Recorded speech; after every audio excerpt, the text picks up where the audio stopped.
The drama surrounding Team USA didn't explode with a press conference or a viral clip. It crept in quietly, built through tension, expectations, and a power struggle that finally reached a breaking point. What began as Caitlin Clark's long-awaited return from injury turned into something far bigger than basketball. Within hours, the conversation shifted from her comeback to a stunning ultimatum that forced her to speak out. Not with outrage, but with clarity. Angel Reese drew a line in the sand, and the fallout exposed just how much the balance of power has changed. For months, Caitlin Clark existed in a space she had never known before. Not as the center of the game, not as the one bending defenses and rewriting record books, but as an observer. Injuries stacked one after another, pulling her away from the rhythm that defined her entire identity. The groin strain turned into quad issues. The quad issues turned into ankle trouble. And suddenly, the player who never missed games was reduced to rehab rooms, quiet gyms, and unanswered questions about when she would return and whether she would ever feel the same again. That absence reshaped her in ways no stat line ever could. When she finally stepped back onto the court at USA basketball camp, the moment carried weight. This wasn't just a workout. This was her first senior-level national team appearance and her first real chance to show the world that the injuries hadn't taken anything from her. There was nervous energy in the gym, not just from Clark, but from everyone watching. Coaches studied her movement. Teammates watched her first shots. The question lingered in the air. Was the burst still there, or had the injuries rewritten the story? The answer came fast. The moment Clark touched the ball, the hesitation disappeared. Her movement looked fluid. Her handle was sharp. The shot that once terrified defenses from well beyond the arc fell effortlessly again. She didn't force anything. She didn't chase validation. She simply played, and in doing so, she reminded everyone why the sport shifted when she entered it. The months away hadn't dulled her instincts. They had refined them. Her decision-making was faster. Her reads were cleaner.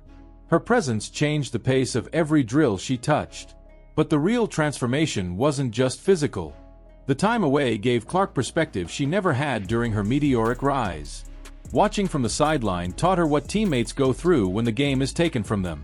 She saw frustration without cameras, determination without applause. She learned that leadership doesn't begin with the ball in your hands. It begins with empathy, consistency, and showing up even when you can't play. That growth showed itself immediately. She communicated constantly. She lifted teammates. She set a tone that wasn't loud, but undeniable. As Clark settled into camp, the offense began to organize around her naturally. Not because of favoritism, but because the game flowed better that way. Fast breaks became sharper. Spacing improved. Teammates cut with confidence knowing the ball would arrive on time. Her connection with Aaliyah Boston stood out immediately, built on timing, trust, and shared basketball intelligence. Together, they made the game look simple, and simplicity at that level is devastating. That shift created friction.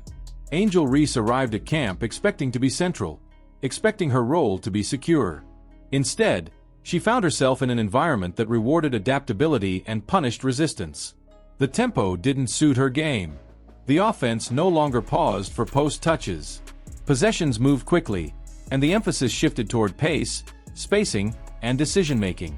Reese struggled to adjust, and the frustration followed her from drill to drill. As Clark's leadership grew more visible, Reese's influence faded. Teammates began responding to Clark's direction. Coaches built sets around Clark's vision. The hierarchy changed without anyone announcing it, and that silent transition proved too much. Reese pushed back, questioning the system, the emphasis, and eventually the role Clark was playing. What began as frustration turned into an ultimatum that shocked everyone inside the program. The message was simple and explosive. Either Clark steps back, or Reese walks away.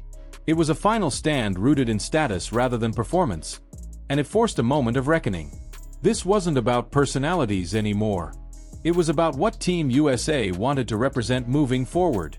Merit or entitlement, evolution or resistance. Caitlin Clark didn't respond with drama. She didn't escalate the situation. She didn't attack anyone. She spoke with the same calm clarity that defined her return. She talked about competition, about earning roles, about the privilege of wearing USA across your chest.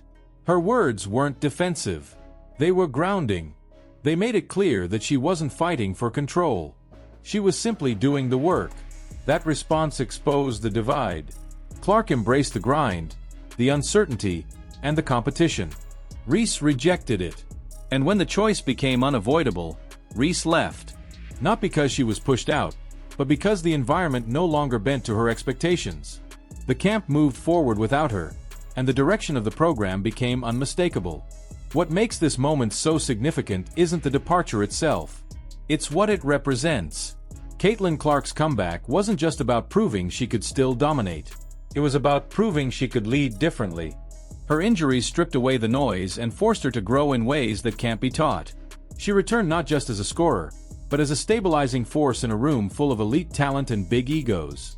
Team USA now faces a new era, one defined by pace, intelligence, and accountability. Clark embodies that shift. Her presence raises the standard without demanding attention. Her leadership invites competition instead of fearing it. And in that environment, ultimatums don't survive. Now the question moves to the fans. Was Angel Reese standing her ground, or refusing to adapt? Did Caitlin Clark earn her influence through performance and growth? Or was this clash inevitable the moment she returned healthy? Drop your thoughts in the comments, and if you want more deep, story-driven breakdowns like this,